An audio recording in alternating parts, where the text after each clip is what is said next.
По Германија и Австрија и порача на Македонија да го направи следниот чекор кон Европа, на кој таа ќе биде сигурен партнер. Пораката одвиена денеска првен од Вила Водно, па потоа од собраниската говорница ја пренесе австрискиот претседател Александер Ван дер Белен, кој притоа им порача на македонските пратеници дека сега од нив зависи европскиот пат на Македонија, а иако не ја спомена отворено опозицијата и испрати директна порака во контекст на уставните измени.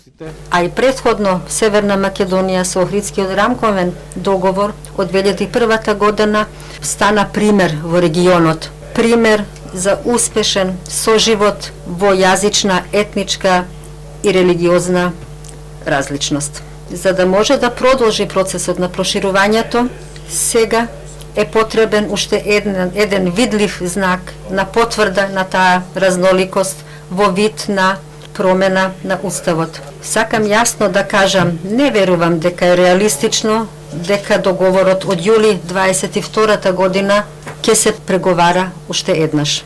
Ван дер Белен пред да им се обрати на пратениците се сретна со својот домаќин македонскиот претседател Стево Пендаровски, од каде повика моментот на зголемен интерес на Европската унија за регионот да биде искористен и да не се губи време.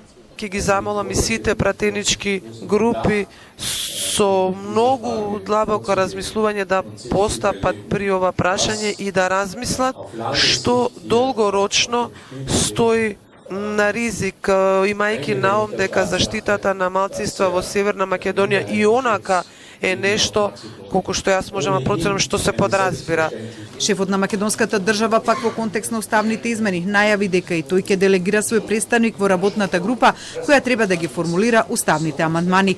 Пендаровски очекува работната група да биде формирана ова или идната недела, која според него брзо потоа би ги доставила предлог уставните амандмани до Комисијата за уставни прашања во собранието.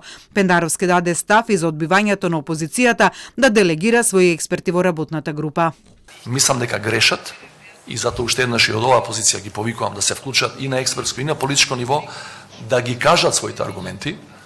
И јас мислам дека таа дебата би требало да биде пренесувана директно во живо за македонската јавност, затоа што кога ќе ги соочите аргументите на двете страни, претпоставам дека и тие ги имаат, ќе видите дека практично зборуваме за работи кои пред 22 години веќе сме ги направиле. Запрашан што доколку не се случат уставните измени, Пендаровски со краток одговор дека тогаш Македонија ќе биде блокирана кон членството во Унијата со сопствена одлука. Според него, со додавањето на уште неколку зедници во уставот, вклучително и 3500 бугари, државата нема да пропадне. Освен што е прашање на денови до формирањето на работната група, прашање на денови кога ќе започне процедурата за отворање на уставот. Ова денеска го најави и македонскиот премиер Димитар Ковачевски, велејќи дека нема да има одложување на процесот.